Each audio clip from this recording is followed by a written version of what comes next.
Qu'est-ce qu'on peut faire collectivement? Là, on a des entreprises, de la banque d'ailleurs, mais pas que de la banque. Et puis, j'imagine qu'Orange, vous connaissez bien aussi, à l'IMT.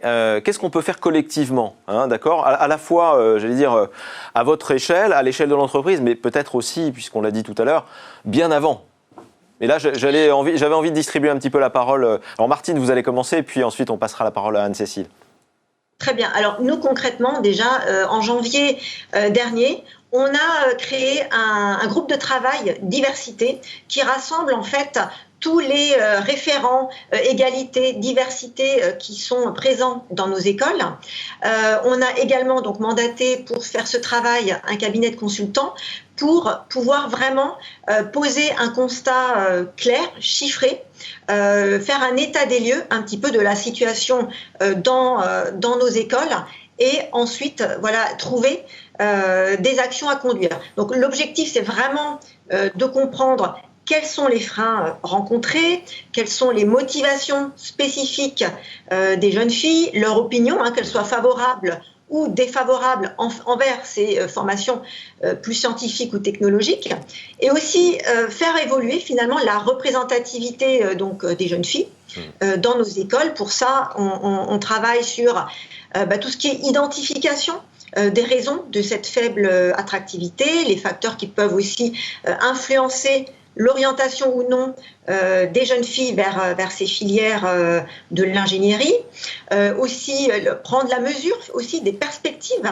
d'orientation, d'évaluation du nombre de jeunes filles qui sont susceptibles finalement d'intégrer nos filières à horizon 2025.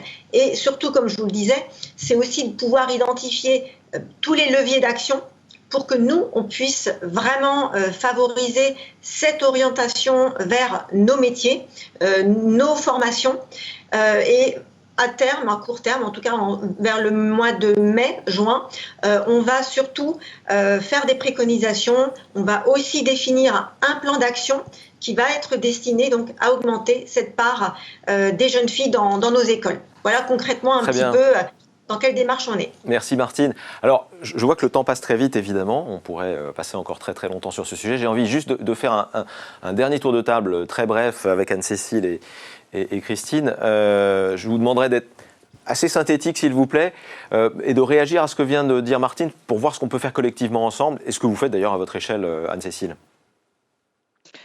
Effectivement, nous aussi, on a des partenariats externes qui nous permettent de travailler sur l'attractivité des métiers vis-à-vis des jeunes filles. On travaille sur les stages de troisième, on a des stages très structurés pour pouvoir donner envie à des plus jeunes et à des jeunes filles de nous rejoindre, des sensibilisations au coding pour les jeunes filles. Après, moi, je m'interroge quand même parce que on fait tous beaucoup de choses et finalement, on fait peut-être pas assez tous ensemble. Voilà. Et je me demande si de façon massive et plus structurée, on pourrait... parce qu'on est nombreux et puis on a tous un intérêt dans l'histoire, donc d'aller vers les plus jeunes, alors les plus jeunes, les jeunes filles, mais les plus jeunes aussi, pour générer plus d'attractivité, expliquer ce qu'on fait, parce que je pense pas que ce soit les professeurs qui puissent le faire, c'est pas leur métier. Nous, on est capable d'expliquer et donner envie. Voilà, donner envie, c'est effectivement, ça paraît essentiel. Christine, un mot de conclusion sur ce sujet qu'on pourrait encore une fois poursuivre longuement, mais on vous écoute. Moi, j'ai un chiffre. On s'est rendu compte, il y a eu une étude qui indique qu'une jeune fille à qui on va présenter via un rôle modèle une activité ou un métier dans le domaine technique, elle a 30% de plus de chances de décider de s'orienter vers une filière scientifique.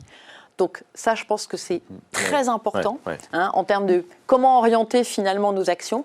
Et puis, moi, j'ai envie de prendre la main tendue de mes collègues, de dire faisons ça ensemble parce qu'on y a toutes et tous intérêt. Et je ne pense pas que ce soit qu'un sujet de performance en entreprise. Je pense que c'est juste un sujet normal de société et que cet équilibre, il faut qu'on y œuvre tous, quoi.